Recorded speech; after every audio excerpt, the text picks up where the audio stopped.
Hello नमस्कार दोस्तों। अब आज ही मैंने एक और टॉपिक पढ़ाया है जो है एसआई और सीआई, साधारण ब्याज और चक्र ब्याज। उसको मैंने समझाया है कि चक्रवर्ती ब्याज और साधारण ब्याज क्या होती है। ठीक है, अब एसआई एक और टॉपिक है जिसको बोला जाता है लाभ और हानि, प्रॉफिट और लॉस। अब ये लाभ क्या होता है, हानि क्या होती है, तो आप सब जानते हैं। ठीक है, लाभ यानी जिसको मुझे फायदा हो गया वो लाभ बोलेंगे और घाटा चला गया उसको हानि बोलेंगे। ठीक है, लेकिन ये कैलकुलेट कैसे होते हैं, परसेंटेज में कैलकुलेट कैसे होंगे। ठीक है, अब लाभ कैसे होता है, देखो अब ये मार्कर है। अब मैं इस मार्कर को लेके आया, मान के देखो 50 रुपए में लाया। अब मैं इसको पैसे दे के खरीद के लाया मार्कर। ठीक है, तो जैसे मैंने पैसे दिए और खरीद के लाया तो ये मार्कर मेरा क्या बन गया, ये क्रय मूल्य है। क्या बन गया, क्रय मूल्य। अब मैंने मार्कर मान के चलिए किसी को 60 रुपए में बेच दिया, 60 रुपए में बेच दिया। तो मैं खरीद के लाया था 50 रुपए में और बेच दिया मैंने 60 रुपए में, तो ऑलमोस्ट मुझे कितने रुपए का फायदा हुआ, 10 रुपए का। ठीक है, खरीद कर लाया हूं तो उसको बोलते हैं कॉस्ट प्राइस, क्रय मूल्य, और वो मैंने बेचा है उसको बोलते हैं सेलिंग प्राइस यानी कि विक्रय मूल्य। ठीक है, अब देखते हैं एक होता है हमारा क्रय मूल्य,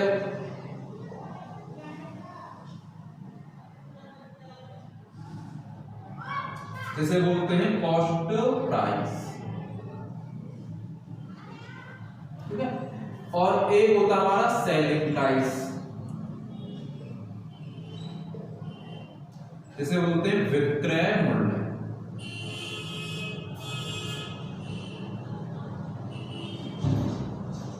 ठीक है, क्रय मूल्य और विक्रय मूल्य, इसे शॉर्ट में बोला जाता है सीपी और इसे बोला जाता है एसपी। ठीक है, मैं दोनों का यूज करूंगा। सीपी माने कॉस्ट प्राइस और एसपी माने होता है सेलिंग प्राइस। ठीक है, क्रय मूल्य वह होता है जिसको मैं किसी से पैसे देकर कोई वस्तु को परचेज कर लूं। मेरे पास से पैसे गया और मैंने कोई वस्तु खरीद के लाया, तो वही मेरा क्या बोलेंगे, क्रय मूल्य है।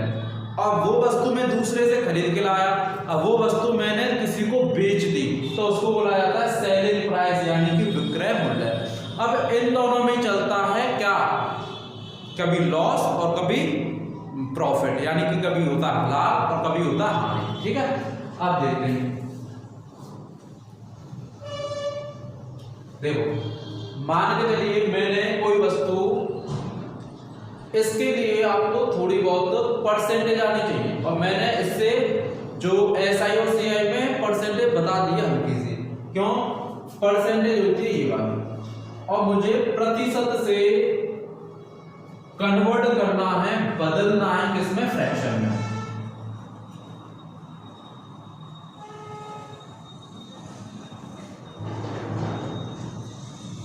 प्रतिशत से फ्रैक्शन में बदलना है, तो मैं क्या करूंगा, 100 से डिवाइड, किससे, 100 से 1/100 का गुणा कर दूंगा या 100 से भाग कर दूंगा। और मुझे फ्रैक्शन से प्रतिशत बनाना है, फ्रैक्शन से प्रतिशत बनाना है, तो मैं मल्टीप्लाई करता हूं 100 से। ये दोनों ही कंसेप्ट ध्यान रखना है। ठीक है, अगर मुझे प्रतिशत से फ्रैक्शन चाहिए तो डिवाइड बाई 100 और फ्रैक्शन से प्रतिशत चाहिए तो मल्टीप्लाई 100। ठीक है, अब देखो मान के चलिए मैं कोई वस्तु 100 रुपए में खरीद कर लाया, परचेज करी मैंने 100 रुपए में, 100 रुपए में मैं किसी वस्तु को खरीद कर लाया, तो ये क्या हो जाएगा, मेरा कॉस्ट प्राइस, सीपी हो जाएगा कॉस्ट प्राइस। अब यही वस्तु मैंने कितने में बेच दी, मान के चलिए 120 रुपए में बेच। ठीक है, यानी कि 100 रुपए की मैं खरीद के लाया और 120 की मैंने बेच दी, तो ये 120 को बेचूंगा तो यही कहलाता है मेरा एसपी। क्या कहलाएगा, एसपी यानी कि सेलिंग प्राइस। अब देखो 100 और 120, अब मुझे सीधे सीधे दिख रहा है अगर मैंने 100 रुपए खर्च करे और 120 रुपए में वो बेच दी, तो मुझे कितने का लाभ हो रहा है, यहाँ पर कितने का लाभ हो रहा है, तो आप कहोगे सर 20 रुपए का। कितने का? 20 रुपए का। तो यहाँ पर हम फर्स्ट कंडीशन हम लगाएंगे कि लाभ कब होगा, लाभ कब होगा, ध्यान रखना, लाभ जब होगा जब एसपी बड़ा होगा सीपी से, एसपी बड़ा होगा सीपी से, यानी मैं कह सकता हूं SP greater than CP, first condition. Selling price always बड़ा होगा यानी कि ग्रेटर होगा किससे? सीपी यानी कॉस्ट प्राइस से, तो हमें क्या होगा? लाभ होगा। अब देखो, अगर मान के चलो यार 100 की खरीद के लाया मैं और 80 रुपए में बेच दी, ये मैंने मान लिया सेलिंग प्राइस 1 और ये मैंने मान लिया, ठीक है। वही वस्तु थी 100 रुपए में खरीद के ला रहा था, 120 रुपए मैंने बेच दी, तो उस कंडीशन में मुझे हो रहा था लाभ। अब वही वस्तु में 100 की खरीद के लाया और 80 रुपए में बेच दी, तो मुझे क्या हो रहा है? 20 रुपए का लॉस, और यहाँ क्या हो रहा था? 20 रुपए की प्रॉफिट। आई बात समझ? यानी कि कॉस्ट प्राइस से नीचे गई, हानि हो गई, कॉस्ट प्राइस से ऊपर बेची तो प्रॉफिट हो गया। तो दूसरी कंडीशन क्या आ गई हमारी? कि हानि, हानि कब होगी? जब सेलिंग प्राइस से बड़ा होगा कॉस्ट प्राइस, ठीक है। सेलिंग प्राइस से बड़ा होगा कॉस्ट प्राइस, जब में क्या होगी? हानि होगी। और सेलिंग प्राइस अगर कॉस्ट प्राइस से बड़ा है तब हमें क्या होगा? लाभ होगा, ठीक है। कैसे होगा ये हम देख रहे हैं यहाँ पर। अब बात आ रही है सर, ये तो रहा रुपए में कि मुझे 20 रुपए का लाभ हुआ, मुझे 20 रुपए की हानि। अब परसेंट में कैसे पता पड़ेगा कि परसेंट में कितने प्रतिशत का तो लाभ हो रहा है और कितने प्रतिशत की हानि हो रही है? देखो, तो परसेंट में हर चीज, परसेंट में जो वैल्यू कैलकुलेट होती है वो होती है 100 में। अगर 100 से कोई वस्तु ऊपर है तो उतने ही प्रतिशत का लाभ है, और कोई वस्तु 100 से उतनी नीचे है तो उतने प्रतिशत की हानि है।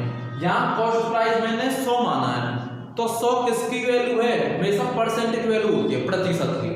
अगर इससे कोई वस्तु ज्यादा है तो 20% का ही लाभ होगा, और इससे कोई वस्तु डाउन है तो उतनी प्रतिशत की हानि होगी। अगर यहाँ होता 500 तो कैलकुलेट करके निकालते। अब इसको कैलकुलेशन कैसे करते? देखो, अब मैंने लिखा यहाँ पे लाभ प्रतिशत,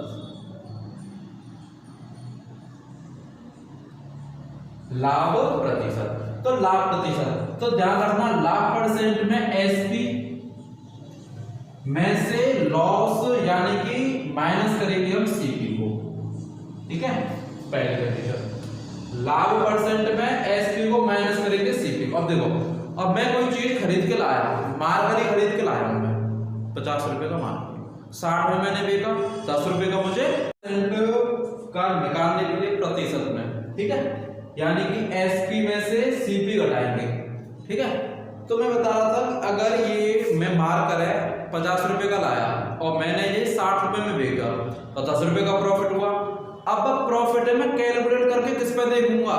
उसी पे तो देखूंगा जो मैंने पैसे खर्च करे। भाई इससे कितना ज्यादा, इससे कितना कम है, लाभ हो रहा है तो कितना हो रहा है, हानि हो रही है तो कितनी हो रही है।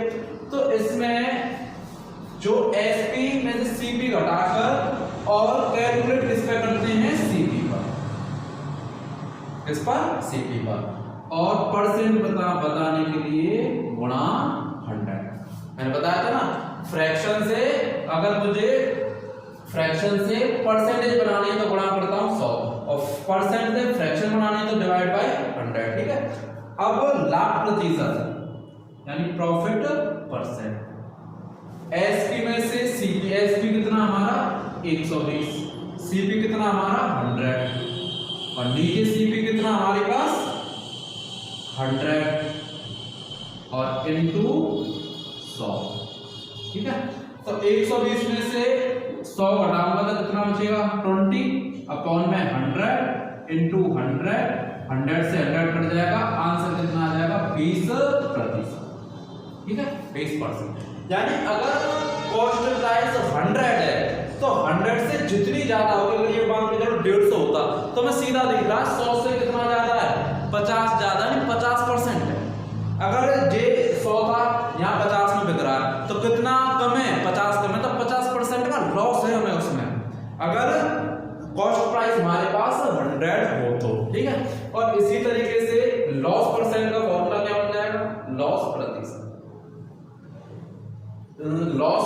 होगा, हानि कब होगी, जब सीपी बड़ा होगा एसपी छोटा होगा। तो इसमें ध्यान रखना सीपी में से एसपी को घटाएंगे और नीचे सीपी, क्योंकि लाभ हो चाहे हानि हो दोनों कैलकुलेट होती हैं कॉस्ट प्राइस पर, और इनटू 100। ये दोनों फॉर्मूले ध्यान रखना, ठीक है, लाभ परसेंट निकालने का और हानि प्रतिशत निकालने का। तो ये तो हुआ कैसे हम लोग निकालते हैं, ठीक है। तो अब हम देखेंगे एक दो एग्जांपल करके किस तरीके से ये कैलकुलेशन होती है।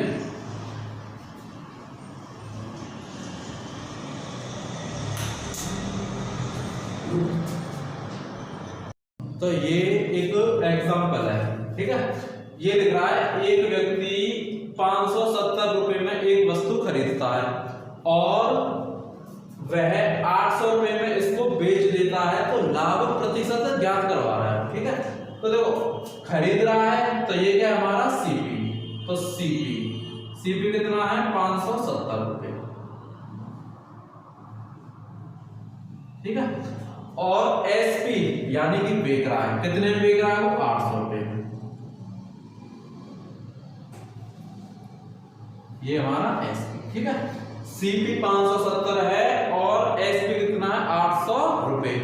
अब वो पूछ रहा है लाभ प्रतिशत ज्ञात करो, तो मैंने ये बताया था प्रॉफिट परसेंट का सूत्र क्या होता है, सूत्र याद नहीं करने में तो मैं हल बता रहा हूं। क्या होता है, लाभ कब होगा, जब एसपी ज्यादा होगी सीपी से, तो एसपी माइनस सीपी अपॉन में सीपी और इनटू 100, ठीक है।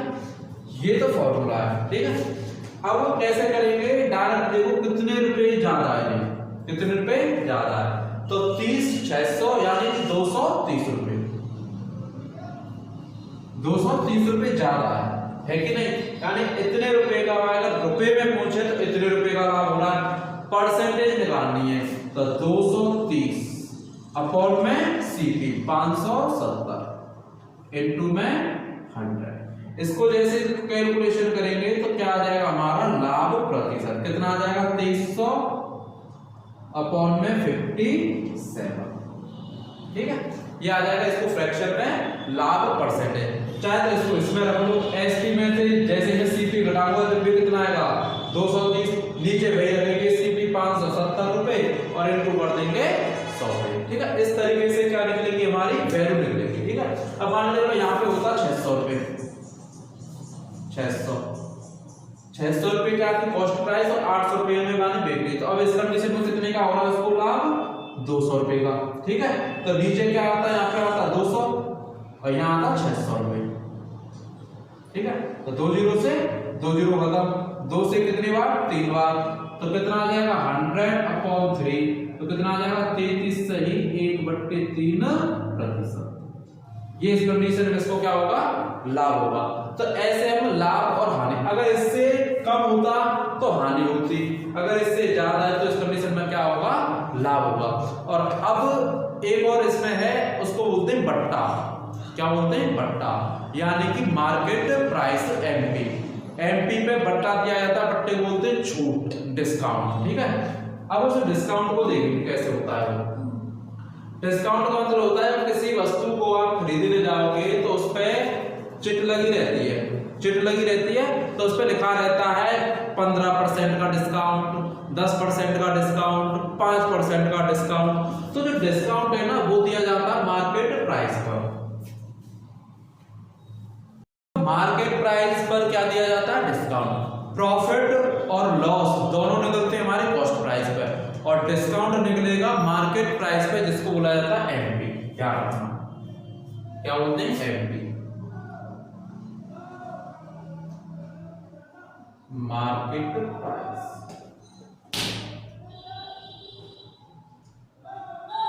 अंकित मूल्य,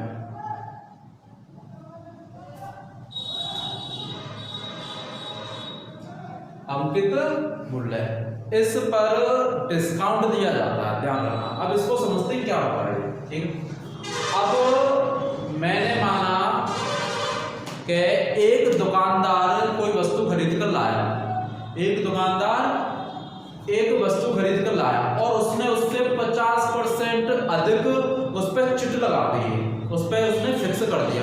जैसे कि मार्केट प्राइस, जैसे मैं बताऊं उस मार्कर की कीमत है मान के लो 50, बन के आया फैक्ट्री में मान के लो 20 रुपए का, और उस पर उस दुकानदार ने या उसने चिट लगा दी इस पर 50 रुपए। कीमत कितनी थी यार? 20 रुपए। चिट कितने की लग रही है? ऊपर से एमपी की 50 रुपए। तो उस रियल वैल्यू में, यानी कि अगर एमपी की बात करें मान लो सीपी, एसपी और एमपी, ठीक है। अब मान लो किसी वस्तु की कीमत 100 रुपए थी, कितनी? 100। उस दुकानदार ने अंकित मूल्य 50% अधिक अंकित कर दिया, उसने अपने क्रय मूल्य से 50% अधिक अंकित मूल्य फिक्स कर दिया उसने। तो इसका 50% कितना होता है? इसका 50% 50 रुपए हो गया। कैसे? 100 गुणा 50 बट्टे 100 कितना आ जाएगा? 50 रुपए। अब 50 ही इसमें अधिक कर दिया, यानी कि 100 था ये और 150 हो गया अंकित मूल्य, ठीक है। 150 कितना हो गया? अंकित मूल्य। अब वो पूछ रहा है, तो दुकानदार पूछ रहा है अगर उसको 10% की छूट दी जाए, ध्यान से समझना, एक दुकानदार है, उस दुकानदार एक वस्तु को 100 रुपए में खरीद कर लाया और उसने उसका मार्केट प्राइस फिक्स कर दिया अपनी कॉस्ट प्राइस से 50% अधिक, कितना हो गया? 150। अब वो दुकानदार ने उस पर, अब ये एग्जांपल लिख रहा है जिसमें बोला है अपना एक वस्तु पर क्रय मूल्य से 50% अधिक अंकित करती है, लगभग 10% लाभ पाने के लिए कितने प्रतिशत छूट दी जानी चाहिए। तो क्या निकालना है हम इसमें? अब निकालनी है हमें डिस्काउंट। क्या निकालना है? डिस्काउंट, यानी कि छूट निकालनी है। तो छूट किस पे निकलेगी? छूट किस पे निकलती है? मार्केट प्राइस पे। तो मैंने आपको बताया अगर लाभ हो या हानि हो या डिस्काउंट की बात हो तो हमें तीनों लिख दें, ठीक है। फर्स्ट लिखना है हमें सीपी, एसपी और एमपी, सीपी, एसपी और एमपी, ठीक है। अब देखो अपना एक वस्तु पर क्रय मूल्य से 50% अधिक अंकित करते हैं, तो मुझे क्रय मूल्य मानना पड़ेगा। तो मैंने क्रय मूल्य मान लिया 100 रुपए, ठीक है, 100 रुपए मान लिया। अब इससे 50% अधिक है, क्या है? एमपी। तो 50% अधिक कितना आ जाएगा? 150। कितना? 150 रुपए। अब वो कह रहा है लगभग 10% लाभ पाने के लिए कितने प्रतिशत छूट दी जानी चाहिए। तो लाभ किस पे? 100 पे 10% निकालूंगा, 100 का 10% यानी 1/10, 0 से 0 कितना आ जाएगा? 10 रुपए। तो 110 कितना आ जाएगा हमारा सेलिंग प्राइस। 100 में 10 रुपया और जोड़ दूंगा तो ये आ जाएगा हमारा सेलिंग प्राइस, कितना आ जाएगा? 110 रुपए, ठीक है। मैंने कहा इन दोनों पे तो होगा प्रॉफिट और लॉस कैलकुलेट, और इन दोनों पे होता है क्या कैलकुलेट? डिस्काउंट। तो अभी हम डिस्काउंट का फॉर्मूला पढ़ के आ रहे हैं। डिस्काउंट प्रतिशत बराबर क्या था? SP, sorry MP minus SP upon में एमपी इनटू में 100, यानी इन दोनों का डिफरेंस। एमपी कितना हमारे पास? 150 रुपए, एसपी कितना है? 110 रुपए, एमपी कितना है? 150 और इनटू में 100, ठीक है। 150 में से 110 घटाओ कितने बचेंगे? 40 अपॉन में 150 और इनटू में 100। तो 0 से 0 गई, तो 5 से 3 बार और 5 से 20 बार, और इसका करेंगे 80 और 80/3, तो 3 दूनी 6 बचे 2, 6 और 2/3, यानी 26 सही 2/3% क्या है? डिस्काउंट है। 26 सही 2/3% क्या मिल गया है? डिस्काउंट दिया है उस वस्तु पर, ठीक है। तो इस तरीके से क्वेश्चन है। अभी एक एग्जांपल लिया है जो मैं नेक्स्ट वीडियो लाऊंगा, उसमें क्वेश्चन ही क्वेश्चन कराऊंगा प्रॉफिट लॉस का और एमपी की अलग, और एक वीडियो आएगी उसकी एसआई और सीआई के क्वेश्चन होंगे, ठीक है। उन क्वेश्चनों को कैसे कर सकते हैं, टाइम कैसे निकालें, रेट कैसे निकालें और प्रिंसिपल कैसे निकालें, उन सब पे क्वेश्चन में जब तक हम क्वेश्चन नहीं करेंगे खुद से तब पे क्वेश्चन का मेथड आएगा नहीं, अप्लाई नहीं होगा। तो हम उस क्वेश्चनों में जानेंगे अप्लाई कैसे करें मेथडों में, ठीक है। अगर वीडियो आपको लग रहा है कि कंटेंट अच्छा है, मेरे मतलब से है और अच्छा भी लग रहा है, तो प्लीज ऐसे बच्चों में शेयर करें इस वीडियो को जो पढ़ सकें, जिनके पास ऐसी सुविधाएं नहीं है, जो इस वीडियो को देखकर पढ़ सकें, ठीक है। और जितना हो सके इस वीडियो को लाइक शेयर करें। धन्यवाद।